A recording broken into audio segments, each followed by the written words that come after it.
नमस्कार दोस्तों, मेरा नाम है सोनू सिंह और आप देख रहे हैं सोनू सिंह पीपीटी वाले। आज की इस वीडियो में हम डिस्कस करने वाले हैं, किसी सब्जेक्ट से रिलेटेड वीडियो नहीं है स्पेसिफिकली ये, मतलब नॉलेज के लिए वीडियो है ये और थोड़ा सा इंटरेस्टिंग फैक्ट्स जानने के लिए वीडियो है।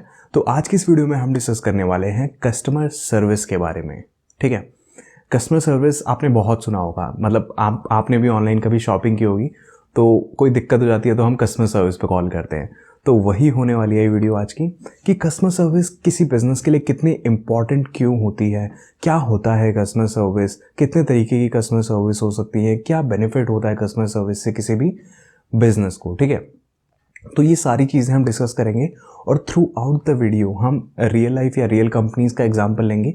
ज़्यादा से ज़्यादा एग्जांपल आप अमेज़ॉन का ही देखोगे, क्योंकि अमेज़ॉन में मैं काम कर चुका हूँ तो मेरे को पता है कि उसकी कस्टमर सर्विस कैसे काम करती है और क्या कितनी इंपॉर्टेंट है अमेज़ॉन के लिए उसकी कस्टमर सर्विस। क्योंकि अमेज़ॉन की टैगलाइन आपने सुनी होगी कि वो कस्टमर सेंट्रिक कंपनी है। ठीक है, उसका विज़न ये होता है। स्टार्ट करते हैं कुछ फन फैक्ट्स के साथ। किसी एक रिसर्च से पता चला था कि 89% कंपनीज ऐसी हैं जो कम्पीट करती हैं आपस में कस्टमर सर्विस के बेसिस पे। ठीक है, कि कस्टमर्स उन कंपनीज को चूज करते हैं क्योंकि उनकी कस्टमर सर्विस अच्छी है। ठीक है, वो एक दूसरे से अलग हैं क्योंकि उनकी कस्टमर सर्विस अच्छी है। सेकंड होता है कि कस्टमर सर्विस, ऐसा बोला जाता है कि जो एग्जिस्टिंग आपके कस्टमर्स हैं ना, उनको रखना चीपर होता है बाहर से नए कस्टमर्स मतलब लाने के या नए कस्टमर्स को अट्रैक्ट करने के। बिल्कुल सही बात है, किसी भी बिजनेस के लिए उसके जो एग्जिस्टिंग कस्टमर्स हैं वही ज़्यादा इंपॉर्टेंट होंगे ना, उन पे ही उसको ज़्यादा फोकस करना चाहिए। ये नहीं कि हम भाई रोज़ रोज़ नए कस्टमर्स बना रहे हैं, नए कस्टमर्स बना रहे हैं ठीक है, लेकिन हमें एग्जिस्टिंग कस्टमर्स पे ध्यान रखना चाहिए। ठीक है, और तीसरी चीज़ ये होती है कि कस्टमर सर्विस बस एक फ़ोन कॉल नहीं होता है। ठीक है भाई, बाहर लोगों में एक एजम्पशन ये है कि कोई भी एक कॉल सेंटर है तो मतलब वो कस्टमर, भाई कॉल सेंटर से बहुत आगे बढ़ चुकी है कस्टमर सर्विस। बस एक कॉल सेंटर नहीं होता है, टेलीफोन से बहुत ऊपर होती है कस्टमर सर्विस। ठीक है, तो कस्टमर सर्विस का मीनिंग क्या होता है? कस्टमर सर्विस ये होती है कि अगर किसी भी कस्टमर को कभी भी कोई सपोर्ट चाहिए, जो प्रोडक्ट वो बाय कर रहा है उसके लिए, तो वो प्रोडक्ट उस सपोर्ट के लिए रेडी रहे कंपनी। अब वो सपोर्ट कब हो सकता है? प्री ऑर्डर सपोर्ट हो सकता है कि वो परचेज करने वाला है, उससे पहले उसके कुछ क्वेश्चंस हैं, प्रोडक्ट के बारे में कोई क्वेश्चन हो सकता है, सर्विस के बारे में कोई क्वेश्चन हो सकता है कि ये चीज़ कैसे काम करती है, क्या है उसका प्राइस वगैरह, ये सारी चीज़ें। और ड्यूरिंग द परचेज भी उसके कुछ क्वेश्चंस हो सकते हैं। ठीक है, और परचेज करने के बाद भी उसके कुछ क्वेरीज या इश्यूज हो सकते हैं कि आपके प्रोडक्ट को यूज़ कैसे करना है या उसको अगर रिटर्न करना है तो कैसे करना है। ठीक है, ये सारी चीज़ें कस्टमर सर्विस में आती हैं। कस्टमर सर्विस का मेन स्कोप ये होता है कि कस्टमर की हेल्प करें before the purchase, during the purchase and after the purchase. ठीक है, तो ये तो ऊपर ऊपर से हो गया कस्टमर सर्विस। कस्टमर सर्विस बस ये नहीं होता है कि कस्टमर्स के जो जो क्वेश्चंस हैं उनको आंसर कर दिया, या कोई प्रोडक्ट अगर ख़राब हो गया तो उसको रिप्लेस या रिफंड कर दिया, ये सब कस्टमर सर्विस होता है। लेकिन बस ये नहीं होता है, इससे कहीं ज़्यादा होता है कस्टमर सर्विस। कस्टमर सर्विस में आप कस्टमर्स की नीड को फुलफिल करने की कोशिश कर रहे हो कि कस्टमर चाहता क्या है हमारी कंपनी से या हमसे, वो चीज़ आप देख रहे हो और आप उनकी प्रॉब्लम्स को सॉल्व करने की कोशिश कर रहे हो।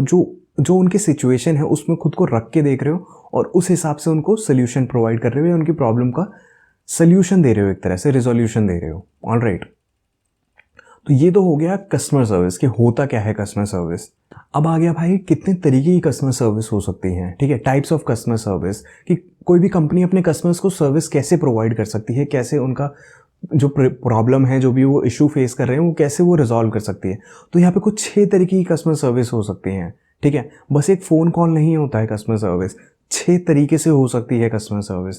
कैसे हो सकती है? सबसे पहला तो वही हमारा जो ट्रेडिशनल वाला है, जो हमारे दिमाग में है, टेलीफोनिक कस्टमर सर्विस, कि जो फ़ोन किया, आपके पास कोई कस्टमर सर्विस का नंबर है, आपने डायल किया, आपको असिस्टेंस मिल गई, आपने कॉल डिस्कनेक्ट कर दिया, ठीक है, वो हो गया पहले तरीके की कस्टमर सर्विस। सेकेंड होती है ईमेल सपोर्ट, कि जैसे कि मान लो ना, बहुत सारी वेबसाइट्स कॉल सपोर्ट नहीं देती हैं। ठीक है, उनके पास उतना बजट नहीं होता कि कॉल सेंटर अरेंज करे या अपने एम्प्लॉयज़ को कॉल पे रखे, तो वो ईमेल सपोर्ट देती है कि वो उनका एक ईमेल एड्रेस होता है, उस पर जो भी आपकी क्वेरी है वो आप लिखो, विद इन 24-48 आवर्स आपको रिप्लाई मिलता है। ठीक है, जैसे कि IRCTC एक एग्जांपल है, उनकी कस्टमर सर्विस कॉल नहीं उठाती है ज़्यादातर, मेरा पर्सनल एक्सपीरियंस है। तो IRCTC में क्या करते हैं, ईमेल सपोर्ट दे देते हैं कि हाँ भाई ये हमारा ईमेल है। ईमेल उनका कुछ है ऐसे help@irctc.co.in ऐसा कुछ करके है ईमेल, तो उस पर आप ईमेल लिखो, 24-48 आवर्स के अंदर वो अपनी फाइंडिंग्स या जो भी आपकी प्रॉब्लम होगी उसको एक्नॉलेज करते हैं। ठीक है, कि ये इसके सोल्यूशन है। तो ईमेल सपोर्ट भी एक कस्टमर सर्विस होता है। अमेजोन का एग्जांपल ले सकते हैं। अमेजोन में आप फ़ोन कर सकते हो, फ़ोन नंबर होता है अमेजोन का, टोल फ्री फ़ोन नंबर होता है कस्टमर्स के लिए। उसके बाद ईमेल भी होता है अमेजोन का कि अगर फ़ोन से नहीं हो पा रहा रिजॉल्व या फ़ोन पे नहीं कर पा रहे तो आप ईमेल लिख सकते हो। और ईमेल में एक ये फ़ायदा होता है कि ईमेल को आप हायर लेवल तक एस्केलेट कर सकते हो, ठीक है। अमेजोन में बोला जाता है कि CEO तक को ईमेल चला जाता है, ठीक है। तो ईमेल का ये फ़ायदा होता है, CEO को आप फ़ोन पे बात नहीं कर पाओगे, लेकिन ईमेल लिख सकते हो आप CEO को, वो आपका डॉक्यूमेंटेड रहता है, ठीक है, एक प्रूफ रहता है। तो 2 तरीके की कस्टमर सर्विस होगी। थर्ड होती है लाइव चैट सपोर्ट, ठीक है। तो कॉल हो गया, ईमेल हो गया, ठीक है। और किस तरीके से हो सकती है, आजकल चला है चैटिंग। तो आप कस्टमर सर्विस से चैट कर सकते हो, उनको मैसेजेस लिख सकते हो और वो लाइव चैट करेंगे आपके साथ, ठीक है। ऐसा लाइव ही होता है और कई बार असिस्टेंट्स भी होते हैं, कई बार रियल मतलब पर्सन भी होता है सामने। तो अमेजोन में भी ऐसा होता है। अमेजोन में मैसेज अस करके एक आता है, तो आप कस्टमर सर्विस को मैसेज कर सकते हो और जैसे जैसे वो कनेक्ट होती रहेगी आपकी प्रॉब्लम रिजॉल्व करते रहते हैं वो लोग, ठीक है। तो फ़ोन हो गया, ईमेल हो गया, मैसेज हो गया। फोर्थ होती है सोशल मीडिया सपोर्ट, ठीक है। आजकल इंस्टाग्राम, ट्विटर, फेसबुक ये सब बहुत चला है, ठीक है, स्नैपचैट ये सब बहुत चला है। तो इस चीज़ का फ़ायदा उठाती हैं कंपनीज़ क्या करती हैं, अपनी जो कस्टमर सर्विस है प्योरली सोशल मीडिया पे बेस्ड रखती हैं। जैसे कि बहुत सारी कंपनीज़ हैं इंस्टाग्राम पे बस करती हैं, व्हाट्सएप पे करती हैं बस सर्विस, ठीक है। तो व्हाट्सएप पे आप क्या करो, उनको कोई मैसेज कर दो तो वो तो एक चैट हो गया मान लो। इंस्टाग्राम पे आप उनके पेज पे जाके उनको कुछ लिख दो तो फिर वो, जैसे टेस्ला में बहुत चला है ये। टेस्ला में किसी को कोई क्वेश्चन पूछना होता है, वो भाई टेस्ला के मालिक एलोन मस्क को लिख देते हैं ट्विटर पे और एलोन मस्क उनका रिप्लाई करते हैं, ठीक है। आपने कई बार न्यूज़ में भी सुना होगा। तो सोशल मीडिया पे भी कस्टमर सर्विस की जा सकती है। जैसे कि बहुत ज़्यादा फ्रस्ट्रेटेड कस्टमर होते हैं ना, जैसे कि आपका कोई प्रॉब्लम है, आपने कोई एक आइटम परचेज़ किया, आपका कोई प्रॉब्लम है, आपका प्रॉब्लम रिजॉल्व नहीं हो रहा है, आपने फ़ोन कर लिया, ईमेल कर लिया, चैट कर लिया, सब कर लिया। अब आप क्या करोगे भाई, उनके पेज पे जाओ, उनका पेज होगा कहीं ना कहीं, ट्विटर पे होगा, इंस्टाग्राम पे होगा, उनके पेज पे जाके एक पोस्ट डाल दो उनको कि हाँ भाई ऐसे ऐसी प्रॉब्लम है, ये सारी प्रॉब्लम फेस कर रहा हूँ, मैंने ये सब कर लिया। तो भाई वहाँ पे भी रिप्लाई आएगा आपको, ठीक है। सोशल मीडिया पे भी रिप्लाई आता है, कस्टमर सर्विस वहाँ पे भी होती है।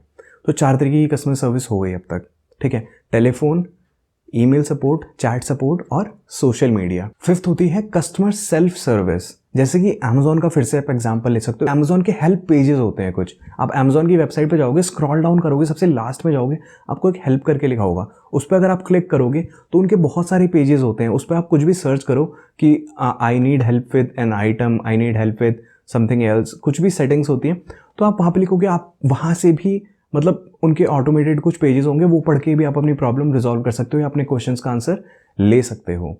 तो बेसिकली कहने का मतलब ये है कि कस्टमर सर्विस का मतलब ये नहीं है कि कस्टमर के साथ इन्वॉल्व रहो, कस्टमर के साथ कनेक्ट करो, नहीं।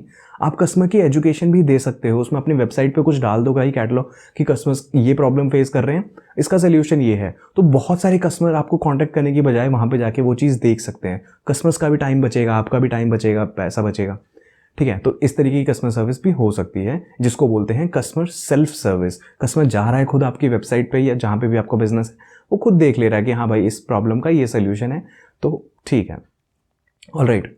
जैसे कि कई बार क्या होता है, आपके इंटरनेट सर्विस प्रोवाइडर होते हैं, ठीक है, वो क्या करते हैं, अगर इंटरनेट डाउन होता है ना, आपको एक मैसेज डाल देते हैं या अपने व्हाट्सएप पे अपलोड कर सकते हैं या अपने पेज, जो उनका पेज होता है वहाँ पे एक डाल देते हैं कि internet will be down from this to this hour. तो वहाँ पे जाके आप पढ़ सकते हो। आपको कॉल करने की ज़रूरत नहीं है उनको या ईमेल करने की ज़रूरत नहीं है, भाई इंटरनेट क्यों नहीं आ रहा है। वहाँ पे आप जाके पढ़ सकते हो, आपको पता चल जाएगा क्यों नहीं आ रहा है, ऑलराइट। तो ये हो गई 5 तरीके की कस्टमर सर्विस। 6th होती है multi channel. Multi channel ultimate customer service भी बोलते हैं। बेसिकली इसका मतलब ये होता है कि कस्टमर एक से ज़्यादा चैनल से कांटेक्ट कर सकता है। जैसे अमेजोन के पास हर एक टाइप ऑफ कस्टमर सर्विस है। उसके पास फ़ोन सपोर्ट भी है, उसके पास ईमेल सपोर्ट भी है, चैट सपोर्ट भी है, उसके पास क्या बोलते हैं सोशल मीडिया सपोर्ट भी है, उसके पास सेल्फ सर्विस भी है, ठीक है। तो 5 तरीके की कस्टमर सर्विस का जहाँ कॉम्बिनेशन यूज़ होता है उसको हम बोलते हैं मल्टी चैनल कस्टमर सर्विस। तो जैसे कि मान लो मैंने आपको एक एग्जांपल दिया था कि आपने कॉल किया कस्टमर सर्विस को, आप उसके रिजोल्यूशन से सेटिस्फाई नहीं हो तो आप उनको ईमेल कर सकते हो, आप उनसे चैटिंग कर सकते हो, कुछ नहीं हुआ तो उनके सोशल मीडिया प्लेटफॉर्म पर जाके लिख सकते हो। तो आपके पास बहुत सारे ऑप्शंस हैं कस्टमर सर्विस के, ठीक है। तो कंपनीज़ को ये चीज़ ध्यान रखनी चाहिए कि एक ही तरीके की कस्टमर सर्विस ना दे। जैसे कि मैंने बताया था कि मेरा पर्सनल एक्सपीरियंस था IRCTC की वेबसाइट के साथ। उनका कोई चैट सपोर्ट नहीं है, उनको फ़ोन करो, फ़ोन भाई बहुत किस्मत वाले होगे कि आपका फ़ोन उठा ले उसकी कस्टमर सर्विस। तो उनको भाई आप करो ईमेल और ईमेल के रिस्पॉन्स का वेट करो। ईमेल के रिस्पॉन्स का वेट करो, मतलब आपके पास और कोई ऑप्शन है ही नहीं। उनके आप सोशल मीडिया उस पर भी लिख दो जाके, वो कोई फ़र्क नहीं पड़ता, वो बोलते हैं कि वी विल कॉन्टैक्ट यू, जो कि नहीं हुआ है आज तक। तो देख रहे हो कस्टमर सर्विस का बहुत ज़्यादा महत्व होता है कहीं ना कहीं, ठीक है। तो ये तो हो गई टाइप्स ऑफ कस्टमर सर्विस। अब आ जाते हैं इंपॉर्टेंट चीज़ पर कि भाई इसका बेनिफिट क्या होता है कंपनीज़ को, कि कंपनीज कस्टमर सर्विस क्यों करने चाहिए कंपनीज को, ठीक है, ये देखते हैं। तो सबसे पहले एक रिसर्च की थी अमेरिकन एक्सप्रेस ने कि एक हैप्पी कस्टमर होगा ना, अगर आप उनको अच्छी कस्टमर सर्विस प्रोवाइड कर रहे हो और वो आपकी सर्विसेज से खुश हैं, तो अपने 9 दोस्तों को बताएगा वो जाके, या 9 आगे लोगों को रेफ़र करेगा। जैसे कि एक एग्जाम्पल है मिंत्रा का, आपने सबने नाम सुना होगा, उसके क्लोथ्स अच्छे होते हैं, तो मैं आगे जाके अपने फ्रेंड्स को ही बताता हूँ, हाँ भाई मिंत्रा बहुत सही है, मिंत्रा यूज़ करना चाहिए, उनकी कस्टमर सर्विस अच्छी है, कोई भी आपको इशू होगा वो लोग बता देते हैं, ठीक है। तो ऐसे वो 9 लोगों को बताएंगे जाके, ये एक सर्वे था। और अगर आप उनको कस्टमर सर्विस अच्छी नहीं दोगे तो वो भाई 20 लोगों को बताएंगे, हाँ भाई ये ऐसे था, जैसे कि मैं IRCTC का सबके साथ शेयर कर रहा हूँ एक्सपीरियंस, कि भाई आपका जो लॉयल कस्टमर है वो तो जा ही रहा है, आपका जो एक्चुअल कस्टमर है वो जा रहा है, लेकिन 20 लोग और जा रहे हैं, 20 लोग और नहीं आएंगे आपके बिजनेस के लिए, तो वो भी चीज़ इम्पैक्ट करती है, इसलिए भी कस्टमर सर्विस ज़रूरी होती है। तो फर्स्ट पॉइंट हो गया इंपॉर्टेंस का, इंक्रीज कस्टमर रिटेंशन, कि कस्टमर जो आपका है ना वो रहेगा आपके बिजनेस में या आपके बिजनेस के साथ, आपका प्रोडक्ट वो यूज़ करता रहेगा अगर आपकी कस्टमर सर्विस, अगर कस्टमर को कोई दिक्कत आ रही है तो आप उसकी हेल्प कर रहे हो, तो नहीं तो वो नहीं रहेगा और अपने साथ साथ 10-20 लोगों को और नहीं आने देगा आपके बिजनेस के लिए या आपके प्रोडक्ट को यूज़ करने के लिए। सेकंड होता है इम्प्रूव ब्रांड रेपुटेशन, कि अगर आपकी कस्टमर सर्विस अच्छी है, और मैं अपने दोस्तों को भी जाके बता रहा हूँ, तो आपका रेपुटेशन कहीं ना कहीं बढ़ रहा है। कि भाई जैसे कि अमेजोन का एग्जांपल हो, फिर से स्टार्टिंग में बोल दिया था भाई अमेजोन होने वाला है पूरी वीडियो में। अमेजोन अपनी कस्टमर सर्विस के लिए जानी जाती है, ठीक है। जैसे कि मैंने बताया था उनकी जो टैगलाइन यही है कि वो कस्टमर सेंट्रिक कंपनी बननी है उनको, या वो है कस्टमर सर्विस सेंट्रिक कंपनी, उनका विज़न ये है, ठीक है। तो वो उनकी रेपुटेशन अच्छी है क्योंकि उनकी कस्टमर सर्विस बेस्ट है, ऑलराइट। थर्ड बेनिफिट इसका हो सकता है कि अगर आपकी रेपुटेशन अच्छी है कंपनी की, तो आपकी जो एम्प्लॉयज़ हैं वो भी रहेंगे आपके ऑर्गेनाइजेशन में, वो छोड़ के नहीं जाएंगे। तो डिक्रीज एम्प्लॉय टर्नओवर, जैसे कि मैं अगर अमेजोन में काम कर रहा हूँ, मेरे को पता है भाई अमेजोन की कस्टमर सर्विस अच्छी है, वो कैसे काम करती है अपने कस्टमर्स के लिए, तो आपके कस्टमर्स एक पॉजिटिव वर्क एनवायरनमेंट क्रिएट करेंगे। अगर आप फ़ोन पे आपको बहुत ज़्यादा तारीफ कर रहे हैं कि Amazon is a good brand, ये सब फलाना ढिंढका, ठीक है, तो आपके अंदर एक पॉजिटिविटी डेवलप हो रही है, ऑलराइट। तो आप उस कंपनी के साथ रहना चाहोगे, वो कोई ऐसे लाला ब्रांड कंपनी नहीं है, वो अच्छी कंपनी है, ठीक है। तो एम्प्लॉय टर्नओवर भी इससे डिक्रीज होता है, थर्ड हो गया। फोर्थ होता है कि आपकी जो सस्टेनेबिलिटी है वो भी इंक्रीज होती है उससे। जैसे कि बहुत सारे बिजनेसेस क्या बोलते हैं, वो मानते हैं इस चीज़ को कि हम जो अभी कस्टमर सर्विस प्रोवाइड कर रहे हैं ना, अगर 3 साल पहले देखोगे तो हम ऐसी कस्टमर सर्विस प्रोवाइड नहीं करते थे। तो डे बाय डे बिजनेसेस को इंपॉर्टेंस पता चल रही है कि कस्टमर सर्विस कितनी ज़्यादा इंपॉर्टेंट है अपने करंट कस्टमर्स को रखने के लिए। जैसे कि मैं इस चैनल का एग्जांपल ले सकते हैं, ठीक है। इस चैनल पे जितने भी कमेंट्स आते हैं, कोई भी टॉपिक्स आते हैं, ज़्यादा से ज़्यादा टॉपिक्स मैं पिक करने की कोशिश करता हूँ। वो क्या है, वो कस्टमर सर्विस के। आपको कोई दिक्कत हो रही है, आपको कोई इशू आ रहा है, प्रॉब्लम हो रही है, आप कमेंट सेक्शन में लिख रहे हो, कमेंट सेक्शन में जाके मैं उसको रिजॉल्व करने की कोशिश कर रहा हूँ वहीं पर, नहीं तो उसके लिए एक सेपरेट वीडियो आ रही है, ऑलराइट। तो वो भी एक कस्टमर सर्विस होती है जो कि बहुत ज़्यादा इंपॉर्टेंट है अगर मेरे को इस चैनल को सस्टेन करना है तो, ठीक है, अगर इस चैनल को बनाए रखना है तो ये थे कुछ बेनिफिट्स कस्टमर सर्विस के, ऑलराइट। तो इस सब से आप समझ गए कि कंपनीज के लिए कस्टमर सर्विस कितनी ज़रूरी होती है। भाई अलग अलग डिपार्टमेंट होते हैं कस्टमर सर्विस के, ठीक है, कि कस्टमर सर्विस का ये डिपार्टमेंट होगा, जो भी कस्टमर्स की क्वेरीज आएंगी ये डिपार्टमेंट हैंडल करेगा, ठीक है। तो कितना पैसा लगा रही है कंपनीज कस्टमर सर्विस पे, क्योंकि उनको पता है कि कस्टमर सर्विस बहुत ज़्यादा ज़रूरी होती है अगर उनको बिजनेस की ग्रोथ करनी है या कस्टमर्स को रिटेन करना है तो, ठीक है। तो यही था इस वीडियो में। आई होप आपको वीडियो पसंद आई होगी। ये किसी टॉपिक से रिलेटेड नहीं था, मतलब किसी सब्जेक्ट से, किसी कोर्स से रिलेटेड नहीं था, ऐसे मेरे दिमाग में आया कि कुछ ऐसा अलग सा बनाते हैं, तो मैं ये वीडियो लेके आया, ठीक है। तो कमेंट सेक्शन में लिख लेना, कोई भी फीडबैक होगा तो, कोई भी डाउट होगा तो, कोई भी दिक्कत होगी तो, और कोई ऐसा कोई टॉपिक हो ना, फालतू सा टॉपिक कि आपको लगे कि हाँ भाई इसके बारे में अगर बात करें तो अच्छा होगा, तो कमेंट सेक्शन में लिखना। अगर आपके पास ऐसा कोई टॉपिक होगा तो, जो किसी कोर्स से रिलेटेड नहीं है, बस ऐसे आप चाहते हो कि मैं डिस्कस करूँ उस टॉपिक के बारे में, ठीक है। तो मिलता है आपसे नेक्स्ट वीडियो में, तब तक के लिए good bye, take care, have a nice day.